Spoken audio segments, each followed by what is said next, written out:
Imagine कीजिए, रात के 8 बजे हैं। उड़ीसा का एक छोटा सा गांव। अचानक 4 काली गाड़ियां बिना सायरन के गांव में घुसती हैं। कोई अनाउंसमेंट नहीं, किसी भी तरह की वार्निंग नहीं, बस एक टारगेट। और अगले कुछ मिनटों में एक मदरसा टीचर को भारत में अलकायदा का मास्टरमाइंड घोषित कर दिया जाता है।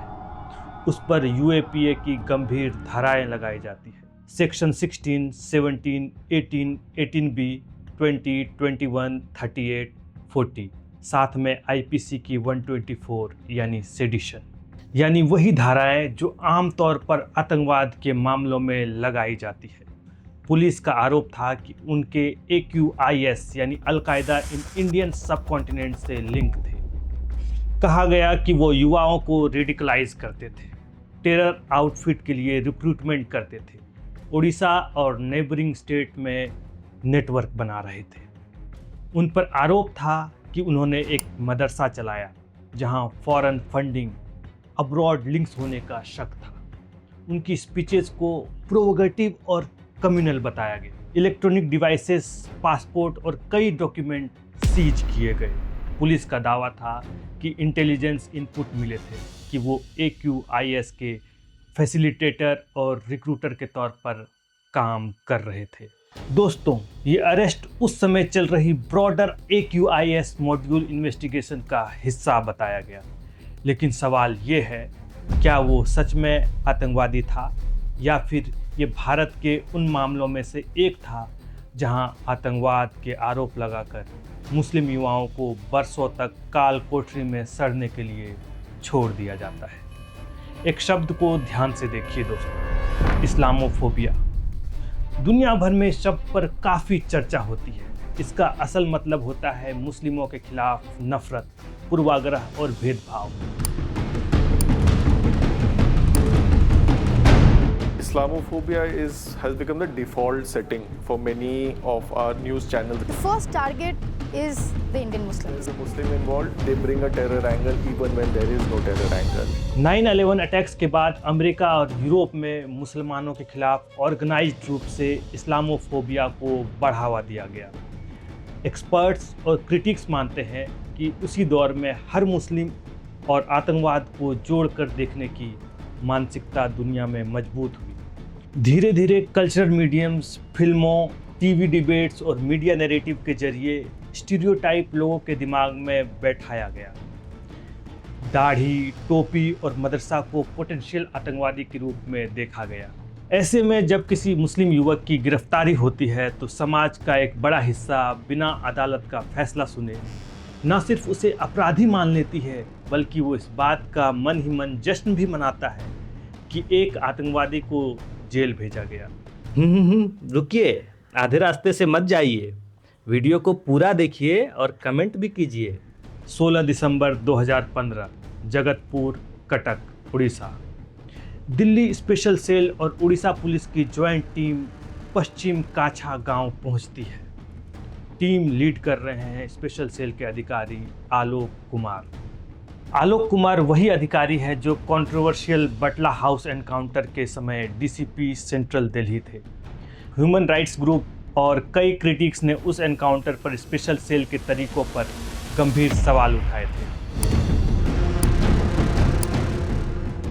रात गहरी हो चुकी थी, गांव लगभग सो चुका था।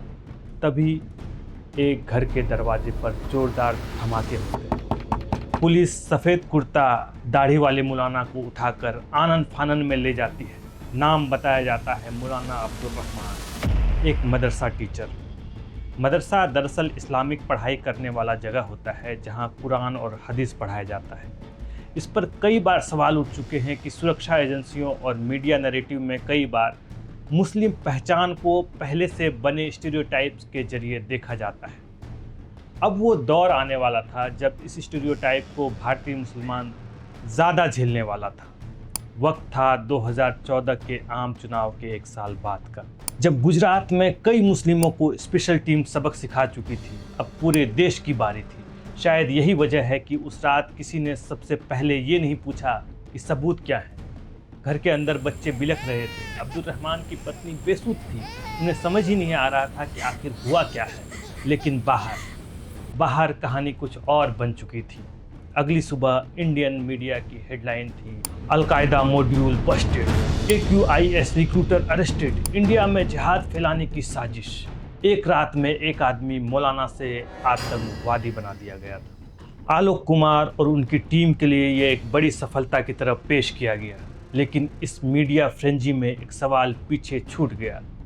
अगर वो इतना बड़ा मास्टरमाइंड था तो उसके घर में हथियार क्यों नहीं, कोई टेरर ब्लूप्रिंट क्यों नहीं मिला, कोई बॉम्ब मेकिंग मटेरियल क्यों नहीं मिला, कोई डायरेक्ट ऑपरेशनल प्लान क्यों नहीं मिला। अब कहानी में एंट्री होती है मोहम्मद आसिफ की। दिल्ली पुलिस ने आसिफ को पहले ही गिरफ्तार किया था।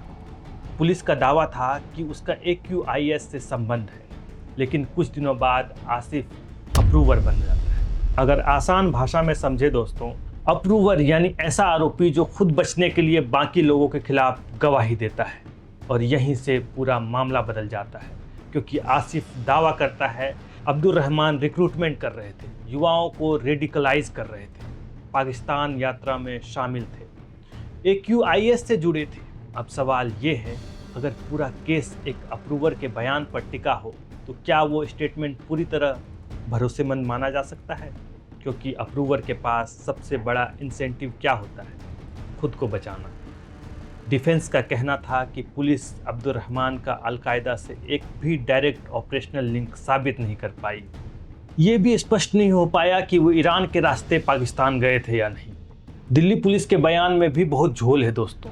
दिल्ली पुलिस प्रेस कॉन्फ्रेंस करती है, दावा किया जाता है मौलाना एक्सट्रीमिस्ट स्पीचेज देते थे, RSS और BJP के खिलाफ नफरत फैलाते थे, विदेशी फंडिंग थी, जिहाद के लिए उकसाते थे। सुनने में तो सब कुछ बेहद डेंजरस लगता है। 500 से ज़्यादा पेजेस की चार्जशीट के बावजूद प्रोसिक्यूशन ऐसा कोई डायरेक्ट एविडेंस पेश नहीं कर पाया जिससे आतंकवादी गतिविधियों में उनकी सीधी भूमिका साबित हो सके। यानी पूरा मामला सर्कमस्टेंशियल एविडेंस पर खड़ा था। अगर किसी ने RSS के खिलाफ बोला तो क्या वो आतंकवादी हो जाता है? और यहीं UAPA जैसे कानूनों पर सबसे ज़्यादा सवाल उठते हैं। क्रिटिक्स लंबे समय से कहते रहे हैं कि इन मामलों में पुलिस को बहुत ज़्यादा पावर मिल जाती है, जबकि आरोपी के लिए बेल लगभग नामुमकिन हो जाती है। यानी अगर ट्रायल 10 साल चले तो इंसान 10 साल जेल में रह सकता है, चाहे अंत में वो एक्विट ही क्यों ना हो जाए। और शायद इसी वजह से कई लोग कहते हैं कि process itself become the punishment. Delhi दंगों के कई आरोपियों का उदाहरण भी क्रिटिक इसी संदर्भ में देते हैं। उमर खालिद, गुलफिशा फातिमा, मिरान हैदर, शर्जिल इमाम, खालिद सैफी, नताशा नरवाल जैसे नाम लगातार इस डिबेट का हिस्सा रहे। अब यहाँ मामला और भी दिलचस्प हो जाता है। 14 फरवरी 2023 Patiala house court, new Delhi. Special court circumstantial evidence को पर्याप्त मानते हुए अब्दुल रहमान समेत अन्य आरोपियों को दोषी ठहराती है। सज़ा 7 साल 5 महीने। सोचिए उस दिन उनके परिवार पर क्या बीती होगी। बच्चे, उनकी पत्नी, बूढ़े माता पिता। सालों तक आतंकवादी कहलाने के बाद ऐसे आरोपों पर लोग जब बाइज्जत बरी होकर आते हैं तो उनका कुछ नहीं बचता है। इस तरह के एक केस में 23 साल बाद निसार बेकसूर साबित हुए तो उन्होंने कहा वो जिंदा लाश है। और शायद इतने साल जेल में बिताने के बाद अब अब्दुल रहमान भी जिंदा लाश ही थे दोस्तों। डिफेंस ने आर्ग्यू किया कि कोई एक्चुअल टेररिस्ट अटैक नहीं हुआ, कोई बॉम्ब ब्लास्ट नहीं हुआ, कोई डायरेक्ट वायलेंस प्रूव नहीं हुआ। पाकिस्तान ट्रैवल के सबूत कमज़ोर थे, पासपोर्ट पर पाकिस्तान का स्टैम्प तक नहीं था, लेकिन कोर्ट ने एयरलाइन रिकॉर्ड्स और सर्कमस्टेंशियल एविडेंस को पर्याप्त माना। पुलिस ने दावा किया कि अब्दुल रहमान ने डिस्क्लोजर स्टेटमेंट में पुराने जैश ए मोहम्मद से लिंक और AQIS हेड असीम उमर से कनेक्शन की बात स्वीकार की थी। डिफेंस ने कहा कि ये स्टेटमेंट वॉलंटियरी नहीं थे और लार्जली को एक्यूज्ड स्टेटमेंट पर आधारित थे, मतलब उनसे मारपीट कर कहलवाया गया। वैसे भी पुलिस के सामने दिए बयान कोर्ट में एडमिसिबल नहीं होते हैं। कोर्ट ने पुलिस के आर्गुमेंट को कॉरोबरेटिव एविडेंस के साथ एक्सेप्ट किया। विटनेस ने उनकी स्पीचेस को कम्युनल और जिहादी माइंडसेट वाला बताया, लेकिन डिफेंस का कहना था कि स्पीचेस कंट्रोवर्शियल हो सकते हैं पर टेररिज्म प्रमोट करने का डायरेक्ट एविडेंस नहीं था। फिर कहानी अचानक पलट जाती है। 26 मई 2026 Cuttack district and session court. Prosecution ने 46 विटनेसेस और 55 डॉक्यूमेंट्स पेश की, लेकिन कोर्ट अपने फैसले में कहती है एब्सोल्यूट डेप्थ ऑफ मटेरियल, यानी सबूतों की भारी कमी। कोर्ट कहती है कि एलिगेशन लार्जली बाल्ड स्टेटमेंट थे। इन्वेस्टिगेटिंग ऑफिसर क्रॉस एग्जामिनेशन में मानते हैं किसी मदरसा स्टूडेंट के बैंड ऑर्गेनाइजेशन ज्वाइन करने का कोई एविडेंस नहीं मिला।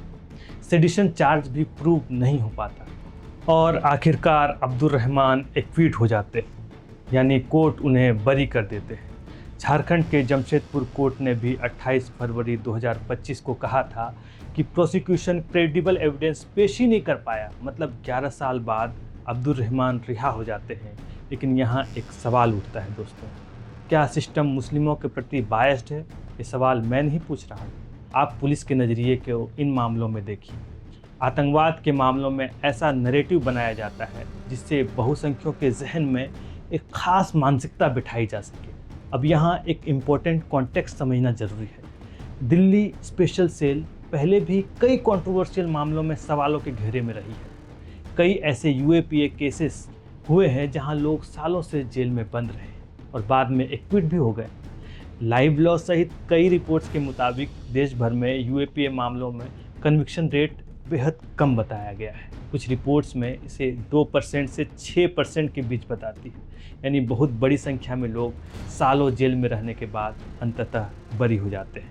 अब सबसे बड़ा सवाल, मान लीजिए अंत में कोई बेगुनाह साबित हो जाए, तो क्या सरकार उसके खोए हुए साल वापस दे देती है? क्या बच्चे अपना बचपन वापस पा लेते हैं? क्या परिवार की बर्बादी रिवर्स हो जाती है? नहीं ना। और यही इस कहानी का सबसे डरावना हिस्सा है, क्योंकि भारत में सिर्फ सज़ा ही पनिशमेंट नहीं होती, कई बार process itself become the punishment. एक आदमी, 11 साल, और आखिर में वही सवाल, अगर सबूत इतने कमज़ोर थे तो उसकी ज़िंदगी किसने बर्बाद की? Justice delayed is justice denied. लेकिन मौलाना अब्दुल रहमान के मामले में जस्टिस डिलेड से एक पूरी ज़िंदगी ख़त्म कर देती है। हमारी शुभकामनाएं मौलाना अब्दुल रहमान को। आप कमेंट करके बताइए ये स्टोरी आपको कैसी लगी। जोहार।